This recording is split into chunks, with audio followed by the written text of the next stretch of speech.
नमस्कार, मैं मोहम्मद आसिफ और आप देख रहे हैं नेक्स्ट 9 न्यूज़।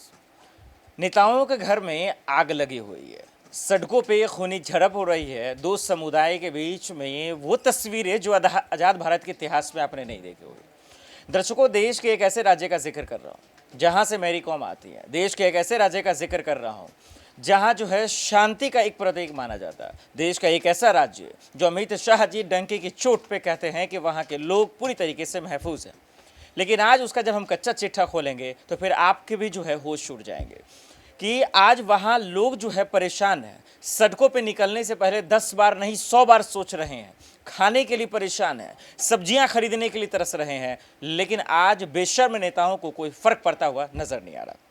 दर्शकों, मैं बात कर रहा हूं मणिपुर का। आप जान रहे हैं कि पिछले 2 महीने से वहां हिंसा हो रही है। अमित शाह जी वहां जाते भी हैं, उसको लेकर प्रेस कॉन्फ्रेंस करते हैं, लेकिन इसके बावजूद वहां अभी तक शांति नहीं हुई है। वहां अब भी हिंसा हो रही है, नेताओं के घर में आग लगाए जा रहे हैं। ये श्रीलंका जैसा ही है कि नेताओं को दौरा दौरा कर जो है उनके आवास पर आग लगा दिए जा रहे थे, सांसदों के घर में आग लगा दिए जा रहे थे। लेकिन सोचिए कि देश का एक ऐसा राज्य कि जहां जो है 2 महीने से चल रहा है, लेकिन अब तक नेताओं पर जूं नहीं रेंग रही है, और इसी से हमारा देश जो है विश्व गुरु बन जाएगा।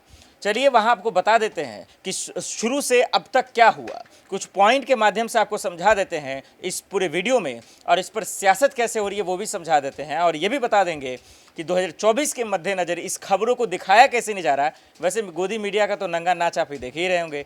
आंधी तूफान में खुद ही कब वो उड़ जाएंगे कुछ पता नहीं चलेगा, क्योंकि जिस तरीके की मानसिकता की रिपोर्टिंग और पत्रकारिता हो रही है उसे सिर्फ और सिर्फ देश की बर्बादी है, और इससे ज़्यादा कुछ नहीं है। दर्शकों, जरा सा समझिएगा आप खबर को, जरा देखिए कि किस तरीके से जो है ये तमाम चीज़ें हो रही हैं। सबसे पहले अगर हम आपको ध्यान दिला पाएँ, अगर आपके ध्यान को मैं खींच पाऊँ, और अगर उन तमाम चीज़ों से हटकर अगर आप समझ पाते हैं एक देश के नागरिक होने के नाते, जो हमारा काम है जो दिखा रहे हैं आपको, जरा सा समझिए कि गुरुवार का वो दिन है और 15 जून आप देख रहे हैं कि 15 जून को मणिपुर के इम्फाल में कुछ लोगों ने केंद्रीय मंत्री RK रंजन सिंह के घर पर हमला बोल दिया। जरा गौर से समझिएगा, और आग लगा दी। हालांकि इस दौरान केंद्रीय मंत्री अपने घर पर नहीं थे।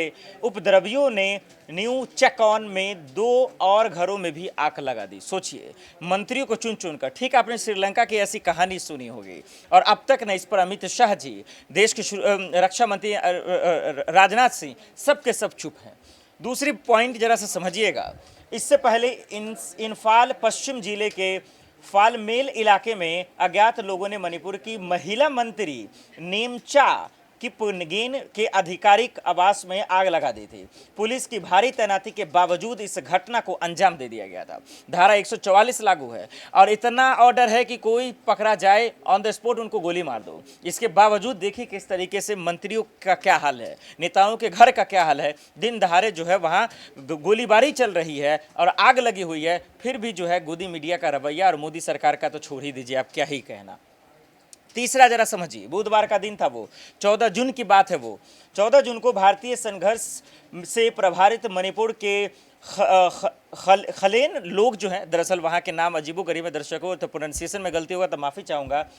इलाके में एक गांव में संदिग्ध बदमाशों के हमले में 9 लोगों की मौत हो गई। जरा गौर से सुनिएगा, 9 लोगों की मौत हो जाती है और 10 घायल हो जाते हैं। इसके बावजूद कुकी समुदाय के नेता किपगेन के आवास में भी आग लगा दी जाती है और लग जाती है।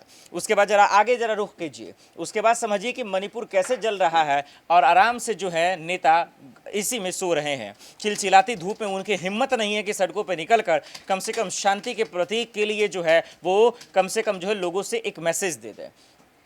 चौथा पॉइंट समझिए दर्शकों, मणिपुर में लगातार हो रही हिंसा के बीच विपक्ष भी केंद्र सरकार पर हमलावर है, और होना चाहिए। विपक्ष को इसके लिए प्रोटेस्ट करना चाहिए कम से कम, ताकि जो मणिपुर के लोग हैं, वहाँ की जो आवाम है, उन्हें एक उम्मीद जागे कि कम से कम हम किसी तरीके से बच जाएंगे, क्योंकि इस हिंसा में आम लोग ही बेचारे मारे जाएंगे, या फिर उसको 5,000 10,000 का मुआवजा दे के उनकी जान की कीमत लगा देंगे। ये नेता फिर वोट मांगने के लिए वहाँ पहुँच जाएंगे।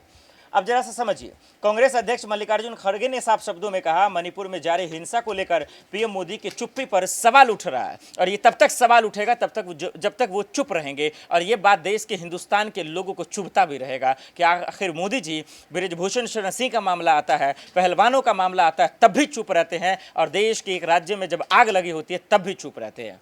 जरा देखिए दर्शकों, खड़गे ने आगे क्या कहा। पूर्वोत्तर के लिए लुक ईस्ट की बात करने के लिए पीएम की मणिपुर में जारी हिंसा पर खामोशी लोगों के घाव पर जो है नमक रगड़ने जैसा ही है। आप बिल्कुल सही कह रहे हैं, इसमें कोई शक नहीं है। आप विपक्ष को मौका देंगे तो वो तो आप पे हमलावर होंगे ही, और फिर बाद में भले आप कहेंगे कि ये लोग राजनीति कर रहे हैं।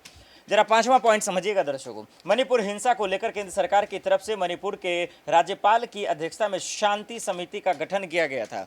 शांति समिति का गठन किया गया था, लेकिन अब तक शांत हुआ ही नहीं है। समिति के सदस्यों में मुख्यमंत्री, राज्य सरकार के कुछ मंत्री, सांसद, विधायक और तमाम राजनीतिक दलों के नेता भी शामिल हैं।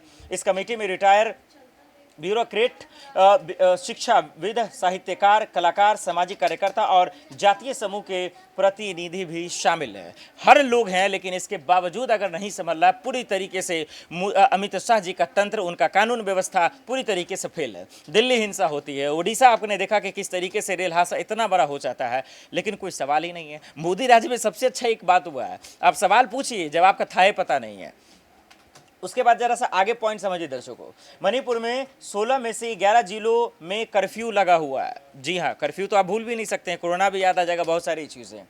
जबकि पूरे राज्य में इंटरनेट पर पूरी तरीके से पाबंदी लगाई गई है, और इसी वजह से बहुत सारे विजुअल्स हमारे पास नहीं आ पा रहे हैं। लेकिन आप समझ लीजिए, इसी चीज़ से चप्पे चप्पे पर सुरक्षा बल तैनात है, लेकिन इसके बावजूद नेताओं के घर में आग लगाई जा रही है, इसके बावजूद सड़कों पर गोलीबारी की जा रही है, इसके बावजूद जो है हिंसा की खबरें आ रही हैं, जो कितना शर्मनाक है। जरा आगे देखिए दर्शकों, उसके बाद उपद्रवियों के सख्ती के साथ निपटने के निर्देश भी दिए गए हैं कि जो पकड़ा जाए उनको गोली मार दो, उसके बावजूद ये हाल हो रहा है। अब आगे जरा समझिए अगला पॉइंट्स में कि 1 महीने पहले मणिपुर में मोहिती और कुकी समुदाय के लोगों के बीच जो है जातीय हिंसा, अब तक 100 से ज़्यादा लोगों की जान जा चुकी है और 300 से ज़्यादा लोग घायल भी हुए हैं। इसके अलावा हजारों लोगों को जान बचाने के लिए विस्थापित होना भी पड़ा है।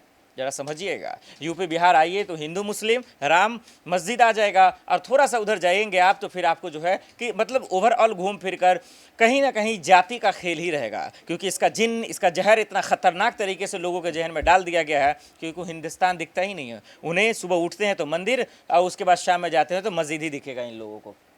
8वां पॉइंट समझिए, मणिपुर में अनुसूचित जनजाति यानी एसटी का दर्जा देने की मेहती समुदाय की मांग के विरोध में 3 मई को पर्तिये जिले में आदिवासी एकजुटता मार्च के आयोजन के बाद हिंसा शुरू हुई थी। इसके बाद से ही गोलीबारी और आगजनी की जो घटनाएं हैं हर दूसरे दिन से हो रही है, और अब तक हो रही है। ये बहुत शर्म की बात है कि आखिर सरकार इस पर काबू क्यों नहीं कर पाई है। दर्शकों, अगर 9वां पॉइंट हम आपको समझा सकें तो मोहिती समुदाय का आरोप ये है, जरा आरोप को समझ लीजिए, कि म्यांमार से आने वाले लोग आदिवासी समुदाय के साथ मिलकर आतंकवाद फैला रहे हैं। वहीं आदिवासी संगठनों का यह भी कहना है कि राज्य सरकार मोहिती समुदाय के साथ मिलकर उन्हें प्रताड़ित कर रही है। मणिपुर हिंसा में दोनों पक्षों के सैकड़ों घरों को फूंक दिया गया, जबकि कई निर्देशों को जो है कई निर्दोषों की हत्या भी कर दी गई है, हो गई है। ये कितना शर्मनाक पॉइंट है, आप इसी से समझ लीजिए। और एक आखिरी बात दर्शकों मैं आपके सामने रखना चाह रहा हूँ, जरा समझिएगा कि किस तरीके से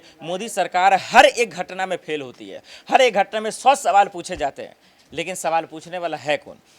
जो गिने चुने पत्रकार हैं उन्हें सवाल पूछते हैं, या तो उन्हें जेल में या फिर उन्हें जॉब से हाथ धोना पड़ता है, और बाकी गोदी मीडिया की तो पूरी फहरिस्त है, जो कभी जितना तूफान तेजी से नहीं 150 किलोमीटर से, उनकी रिपोर्टिंग 200 किलोमीटर से स्पीड से चल रही है। पता नहीं, यूँ मानो कि उनका टीवी उड़ के कहीं और चला जाएगा, लेकिन उसके बावजूद इतनी बेशर्मी की तस्वीरें आती हैं, उन्हें कोई फर्क नहीं पड़ता।